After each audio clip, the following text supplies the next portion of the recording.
Bonduelle. And let's, without further ado, start with the first presentation. I would like to ask Nicolas Bricas to join me. Nicolas Bricas is a socio-economist working with Unesco. He will be presenting giving his presentation on the big stakes for sustainable food systems. Thank you very much. And so as I work at the CIRAD in Montpellier. I work on eating habit changes in Africa and Latin America, and as well France, as a matter of fact. And I'm the head of the UNESCO chair. A few words about UNESCO chair. The UNESCO chair is a research program about sustainable urban eating habits. I work on eating patterns, developing more sustainable eating patterns. We provide training as well. We have a specialized master's degree on sustainable food and eating, and we also organize a dialogue between society and sciences. We try to bridge or bring the two together. We're trying to bring the food industry, political leaders, non-for-profits, and scientists together. So that's, in a nutshell, what we do.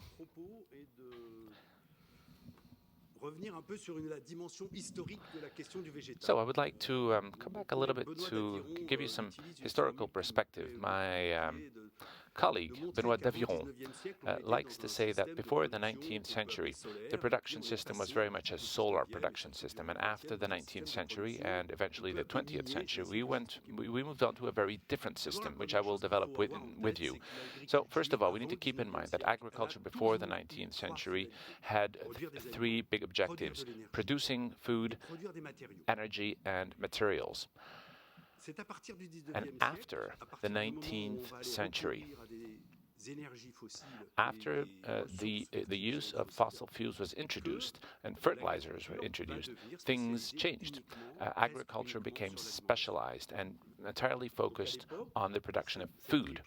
So, before, in the 19th century, fertilization occurred only through the transfer of biomass. So it's either the biomass from mountains to plains, for example, the Nile, or if you have ever been to the city of Angkor, which topped 1 million inhabitants between the 13th and 16th century, feeding 1 million citizens who do not actually produce the food, means you need a very well-organized system that uses fertilization between the mountains, alluvions, rivers, into the plains, and so on, and generate big yields, big productions to supply all these people. Transfer through animals who graze, enrich the earth, and recycling. China did very well simply by transferring human excrements that were accumulated and that were used systematically in the country. Shanghai was a great example. It was very documented at around 1910, where we had a very good system to recycle human excrements. After the 19th century, at the turn of the century, the beginning of the 20th century, two fossil fuels were discovered, starting with coal and eventually oil. And the consequences were tremendous. First of all, transportation no longer needed animals, and machines were introduced. Fossil fuels were introduced. And agriculture was no longer used to produce energy. And second, these two gentlemen, Fritz Haber and Karl Bosch, whom I'm sure you know, invented a way to capture nitrogen and turn it into urea. And that requires a lot of energy. And with this, they were able to change agriculture. Agriculture was not just about reproducing fertility. Fertility was found somewhere else, in nitrogen and phosphorus. So in mines, for example, in oil mines for nitrogen and phosphorus mines, in Western Africa, for example, there was a lot of phosphorus. So when you're using a mine system, when the mine is exhausted, you need to move on to another place. And that is something, of course, we need to keep in mind when we talk about a more sustainable system. So the outcome is very clear. The production of food per capita has dramatically increased. Malthus, the economist, said that production was linear when the population was growing exponentially. And he said, eventually, we are going to hit a brick wall because population is increasing faster. Well, the bottom line is that thanks to mining resources, our planet was able to increase its output, its production, faster than the demography. That is what is shown on this slide per capita, once again. And this is true in all countries around the world. You can see that the trend is more or less the same in all countries. And as you can see, today's production, energy production, on average, is way above our needs. There is no risk of shortage. We are producing, and as a matter of fact, we are overproducing year after year. And this is true around the globe, including in regions where there has been a lot of pressure. In Asia, for example, Africa as well, things are changing. And today the problem is less and less. Problems are less and less acute.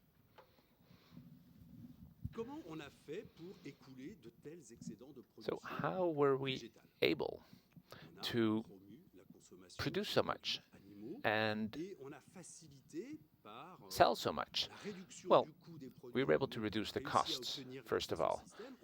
Thanks to this very successful production system, costs went down, and when buyers have purchasing power, they tend to consume more product. So this shows the availability of meat on the market. And as you can see, the availability of meat has dramatically increased over the years. Typically, in most countries, except for India, there has been an interesting research project. In India, it has been shown that the richer you are, the less meat people tend to eat, which is not the case in most countries, India being an exception.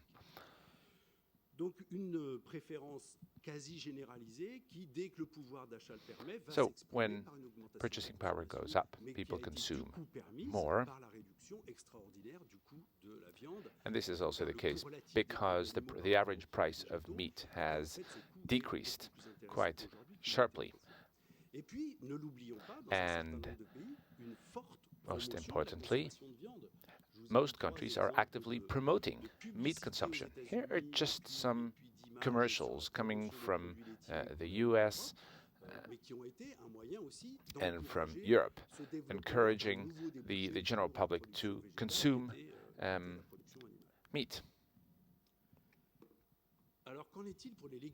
How about pulses now? Well, I imagine you have all seen this chart or similar charts. As you can see,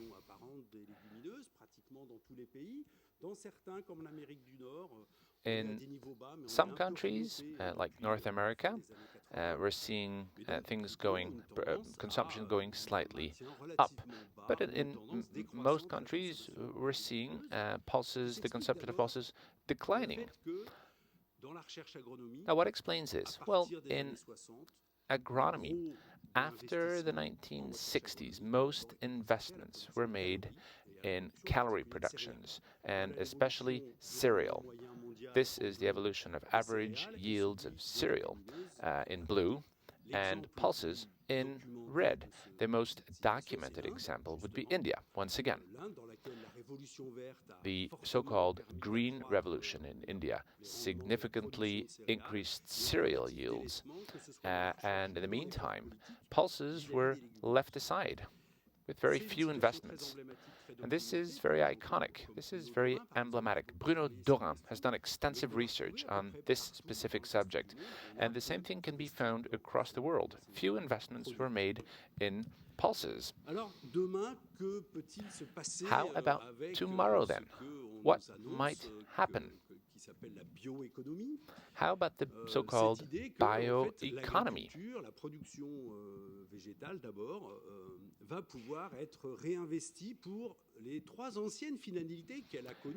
Remember the three objectives I gave you at the very beginning of agriculture? Well, they may very well be back. Everything seems to have been put on hold between the turn of the century and now, where most of their production was used for food purposes. As I said before, we have been overproducing. We produce so much more than what we really need, and about 1/3 of the production goes to waste, which is, of course, even more the case in industrialized Western countries. Today we're asking agriculture to provide more than just food. We would like agriculture to provide energy. Agrofuels, for example, is just one alternative production. There has been a lot of research. We're also talking about second-generation productions, not just with starch, oil, or cereal or grains, but with the entire plant. So, energy production and potentially materials. Straw, for example. Straw is increasingly used as an insulation solution for homes. Cement or biomass. So we might very well come back to the three initial objectives, which means there might very well be more competition with demographic growth. We expect to be 9 or 10 billion inhabitants on our planet by 2015, with increasing demand, energy demand, and an increased need for construction materials. How sustainable are we really? And can agriculture supply enough, especially if the mining resources are left behind? Without mining resources, without fossil fuels, will we be able to supply food and resources to everyone? What if we really run out of oil? What would happen if we no longer have fossil fuels? How will we keep the same materials we have been using so far throughout the 20th century? Well, it looks like two things might happen with increased tension. First of all, it looks like we will need to really optimize the system. Little optimization has been done so far. There are a lot of losses, a lot of nitrogen is being lost. There is a lot of nitrogen pollution as well, either through ground washing, through emissions as well, with NOO. This is one of the gases that strongly contributes to global warming, because it is a GHG. Second phase, after we've optimized the system, reduced waste, reduced losses, and improving the yields of agriculture, which is still not that good, then we will actually need to tackle the consumption issue. We are changing our consumption patterns by less animal product consumption. Things are changing in industrialized countries in the Western world, where the consumption of animal products increased substantially earlier in the 20th century. But today, the rest of the world is discovering animal-based products, and there is a real appetite for these products, especially given the fact that their overall purchasing power has increased. You can't just take China as an example. China, over the past 20 years, went through the same evolutions as we did in about 100 years. Demain, de nouvelles équations avec d'abord, donc, il me semble-t-il, une capacité d'optimiser le système pour le faire durer. So once again, the system needs to be optimized to make it more sustainable, and eventually we will have to operate this transition to more vegetable-based products. Beaucoup d'intérêt pour la question des légumineuses. And this is now taking me back to pulses. Once again, there seems to be a growing interest for pulses. So far, I've been quite macroeconomic. We've talked about the past century, the turn of the century. You talked about calories, proteins. Now, the answer is not that simple, and we can't just say, okay, what are we going to do next to consume more pulses? I don't consider that I consume proteins. I eat meat. I like to have beans as well, dry beans. So when I think about what I eat, when I think about my eating habits, I don't really think about all the things I've just presented. And sometimes I think there is a bit of confusion indeed. Sometimes we tell people, okay, well, you might want to switch from animal proteins to other proteins. And that's not how people think. Nutrition, that's the work of nutritionists. So I think we need to understand that when we talk about pulses, we talk about food first and foremost, not just nutrients, simply food products, which comes with a number of symbols, pleasure, habits, traditions. In the Western world, again, things are changing, and people tend to consume less animal-based products. The question is not, are we going to run out of protein? Are we going to, when you eat meat 5 or 6 times a week, when you have dairy products at least once a day, there is no risk of not having enough protein.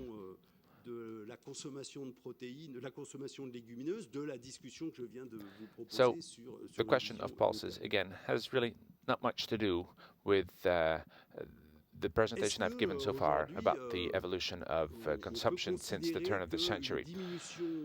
So, question, can we consider that the decline of animal-based products is going to solve the problem of modern agriculture? Well, to a certain extent, maybe it can contribute, but we really need to think about how we're going to produce, how we would be producing these pulses. So just a few reminders. What is a sustainable production system? What would it look like? And again, we're back to my very first slide. How do we produce, and how do we use resources to make the production system more sustainable? How about fossil fuels? Will we continue with fossil fuels? Well, the answer is probably not. In all likelihood, we're going to have to rethink the way we produce.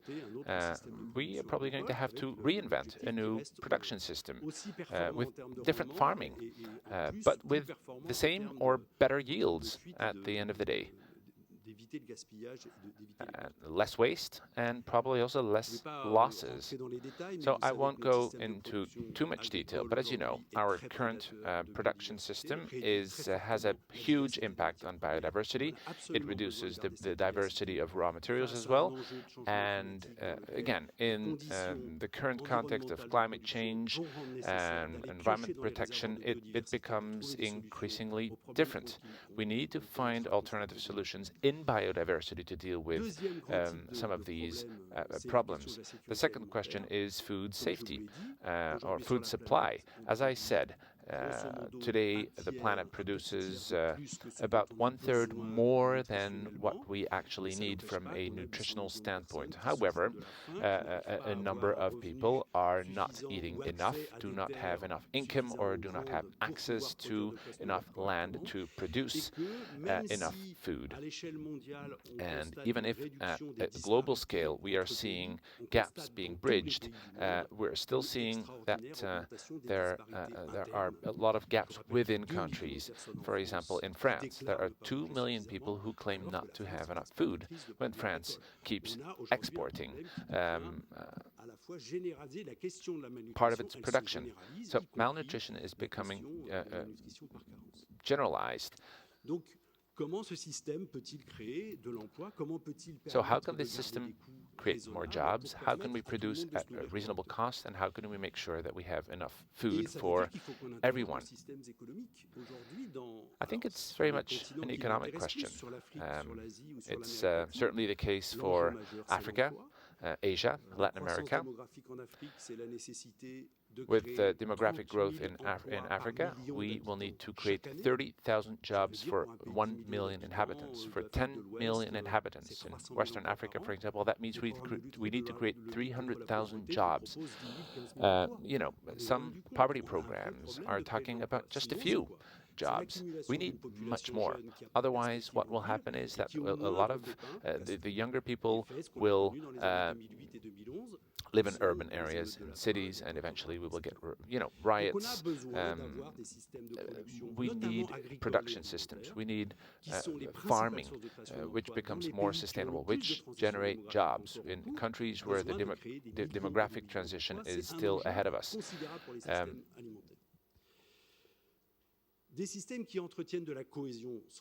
We need systems that maintain social cohesion, that respect diversity as well.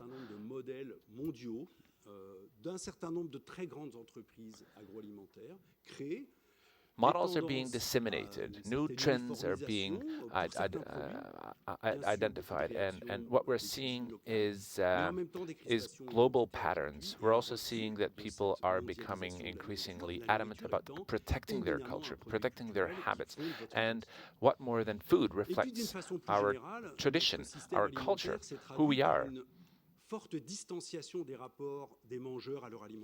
And we've seen a real disconnect between between what we eat and who we are. There are more and more intermediaries. Consumers no longer know how their food is being processed, how it is being grown, harvested, where it comes from. Controlling the system is something we can't do. Things are managed at a very high level in Brussels, by the World WHO, and there is more and more distance between what's on our plate and who we are. And people feel that they are no longer in control. Which is generating a lot of anxiety. Nutritionally speaking, the food has never been better, but there is so much suspicion, not just in France, but around the globe. General defiance with respect to the system. People want to be back in control, want to understand the system, want to understand what they are eating. People are interested in proximity, in buying locally, which is not going to solve all problems, of course. Let's face it. Today's cities are way too big to supply locally only. But there seems to be a trend. I think there is a need for confidence. We need to re-establish confidence, or we need to find different ways to live with the current system. So this is, in a nutshell, what I wanted to share with you about the role of vegetables.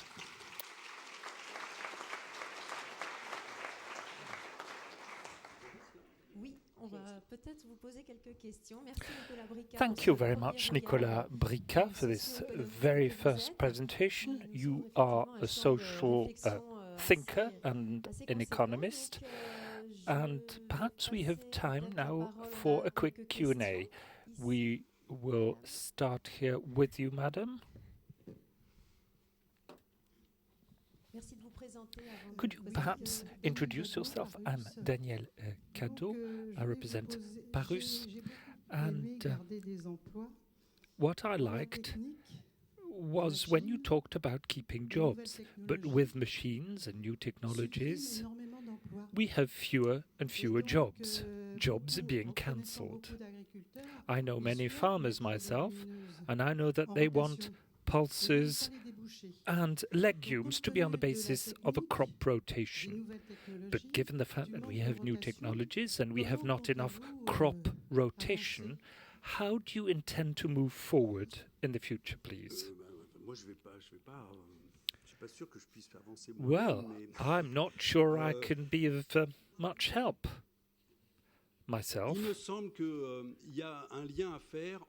But I think there's a link between employment and jobs and agroecology. And also the fact that we use fossil fuel in the system. The question, therefore, is about how we support farmers. Is this aid or support, is this aid something that we can change to support jobs? For instance, what about the CAP? Can they use part of their budgets so as to support the creation of jobs in the farming sector? We know today that the farming production systems will have to use probably more renewable sources of energy, and they will need labor. This is what we have to look at.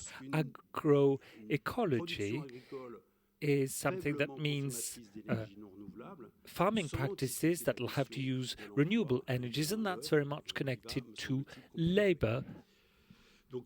And this is something I think we need to think about and discuss in Brussels. That's, as I said, connected to the CAP, Common Agricultural Policy. At present, we have an international network of researchers with Olivier de Scuter, who was the former special rapporteur to the United Nations, and we're discussing a European food system to ask ourselves these questions much more than we do within the framework of the CAP. It'll take many years. But I think that today we have some stakeholders that are understanding, that, well, of course, the system will last as long as possible, because today we're not in a position to move towards another system. But then we have to start and be ready for this transition, which means that we'll have to think about employment and mining resources as well, which is a huge initiative. We'll take another question, please. Yes, please. Please use the microphone. Yes, sir. I'm Claude Foulon. I work for something called Application Végétale. You have this global view on dietary issues and farming issues. What do you think about the soils, please? Because, you know, we have the biomass, and apart from energy, we don't know much about bacteria and what is in our soils. Will we be focusing on this seriously in the future? Well, I'm not a specialist. I can't say much about soils, but my colleagues who work on the soils consider that what we have to do is to understand the living elements in the soil, which is something we've not done sufficiently. That is, how to manage fertility of our soils and also emission of greenhouse gases. This is probably one of the domains in research that has to be investigated. It's not just the soils, but we're discovering this invisible world of microorganisms also in our guts. This is something we're not familiar with. In 10 years, the story would be totally different, because we'll have discovered this new dimension, that is the complexity of dietary systems connected to food and farming systems. Hello, I'm Sofiane Dago, Association for Research on Diabetes. You have talked about anything that's organic. You've talked about organic food, which is very much covered by the media. What I don't understand is why people don't talk very much or enough about a dietary system that would be based on pulses and legumes. Well, in many countries, as I said, these types of food were not enough desirable. The economists call that the revenue elasticity. What you eat is based on your income, and in most countries in the world, the elasticity is really low for pulses. When you have more money to spend, you usually tend to buy less pulse and legumes and buy more animal byproducts. We have called this session La fin des haricots, hunger for beans. But will that mean that people in the future will eat less pulses? We don't know. The environment that we live in has not really talked enough about pulses. So what's very important to understand today is that dietary behaviors and how we understand the determinants of dietary systems is totally changing. Food behaviors in the past were very much connected to what people had in their heads and what they had in their pockets, that is, the money they had in their pockets, people's preferences. And what we neglected is the fact that food behaviors are also determined by the environment, your environment. So we're moving from a vision that said there's food demand, and for this we need to have enough supply. But nowadays we're saying that demand is based on supply as well. So things have to change. We need greater awareness. We need to understand people's minds, but we have to change their environments as well, which means a political change. The objective is not just dietary education. Well, of course we need that, but we need more than that. And this is what we've done so far for the past 50 years. We have to think about changing the environment so that food behaviors would change. For legumes, leguminous food and pulses, we have to look at things this way. Of course, there's a question of choices, but also the environment. In the US, meat consumption was encouraged. There were ads and commercials for people to eat animal byproducts at a time when the animal byproducts wouldn't have increased that much.